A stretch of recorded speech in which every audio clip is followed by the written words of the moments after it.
Perkenalkan, nama saya Anastasia. Saya dari 12 Akuntansi akan mempresentasikan bab 1, perhitungan penghasilan wajib pajak badan dari mata pelajaran administrasi pajak. Pajak penghasilan final, yaitu pajak yang pengenaannya sudah final atau berakhir sehingga tidak dapat dikreditkan dari total pajak penghasilan terutang pada akhir tahun pajak. Penghasilan dari bunga deposito dan tabungan lainnya. Penghasilan bunga deposito.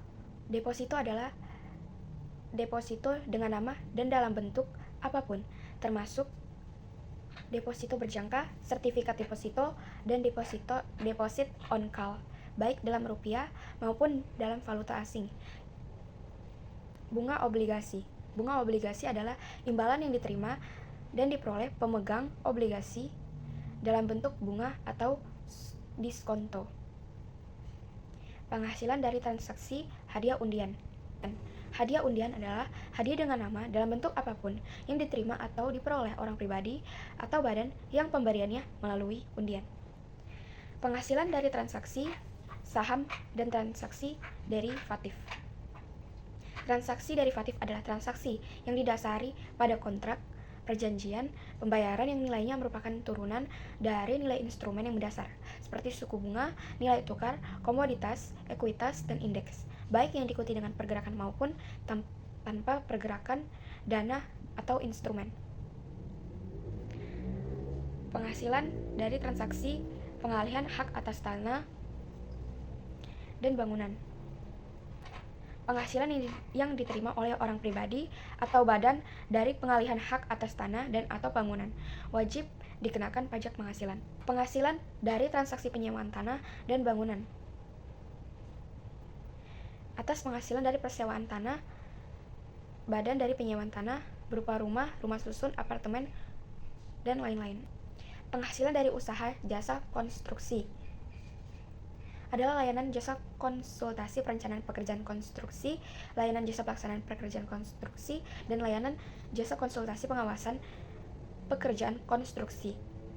Menghitung pajak penghasilan wajib pajak badan bisa berdasarkan PP nomor 46 tahun 2013,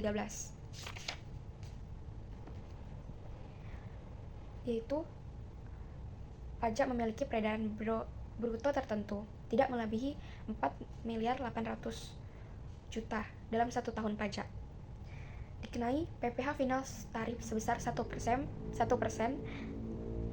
dari jumlah peredaran.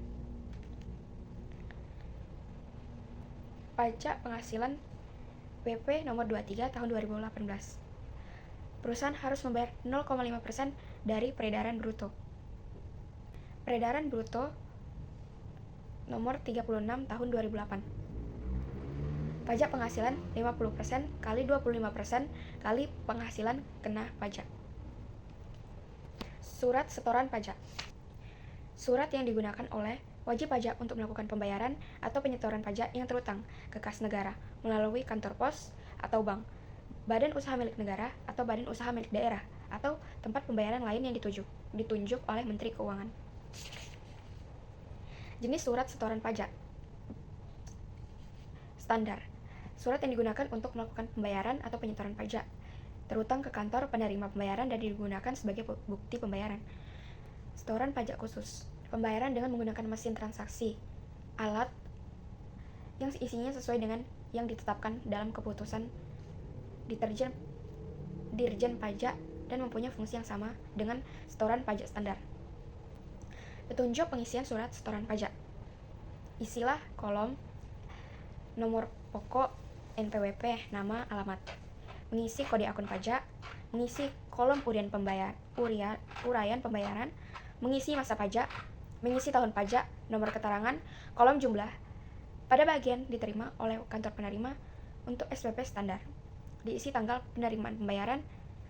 Pada bagian wajib pajak, diisi dengan tanggal pembayaran, tanda tangan, dan nama yang jelas.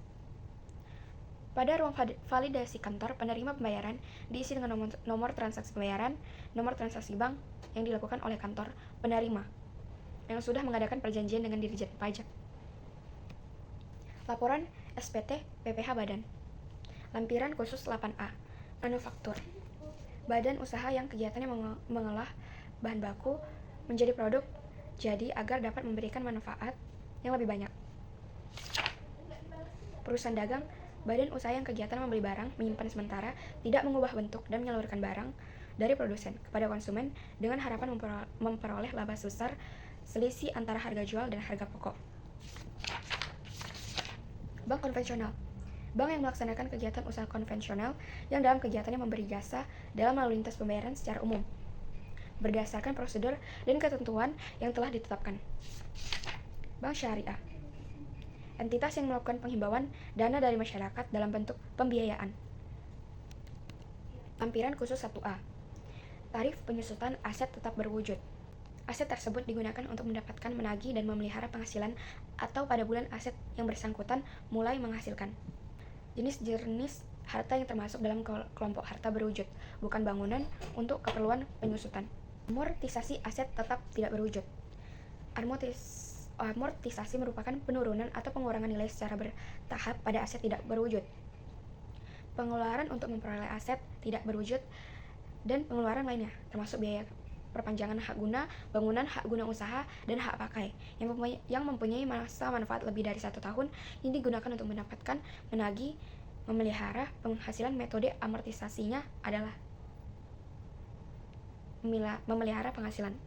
Berikut adalah hasil presentasi saya bab 1 mengenai pajak penghasilan. Terima kasih.